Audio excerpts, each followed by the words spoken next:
Hello all, welcome back to our channel ఆశ్రిత charitable trust. Summers అంటేనే మనందరికీ గుర్తుకు వచ్చేది హాలిడేస్, మ్యాంగోస్, ఇంకా మన గ్రాండ్ పేరెంట్స్ ఇళ్ళకి వెళ్ళి మనం చేసే ఎంజాయ్మెంట్. ఇలా ప్రతి ఒక్కరికి ఎన్నో ఆనందాలు, అనుభూతులు.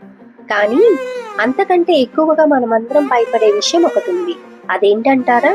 అదేనండి ఈ మండే ఎండలు. సో ఇలాంటప్పుడు మనం చాలా జాగ్రత్తలు తీసుకుంటూ మన బాడీని ఎప్పుడూ కూడా హైడ్రేటెడ్గా ఉంచుకోవడం ఇంపార్టెంట్. అందుకే ఈ హై టెంపరేచర్స్లో ఇబ్బంది పడుతున్న వారికి కొంత రిలీఫ్ని అందించడానికి మా ఈ ఆశ్రిత చారిటబుల్ ట్రస్ట్ వారు కంటిన్యూస్గా 3 days butter milk distribution campaign జరిపించారు.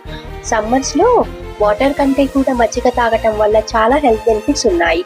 అంతేకాకుండా మజ్జిగ మన బాడీని న్యాచురల్గా హైడ్రేటెడ్గా ఉంచడానికి కూడా ఎంతో హెల్ప్ అవుతుంది. మరి ఇంకెందుకు ఆలస్యం, మీరు కూడా ఈ సమ్మర్స్లో చల్లని మజ్జిగ తాగుతూ హెల్తీగా ఉండండి. Thanks for watching.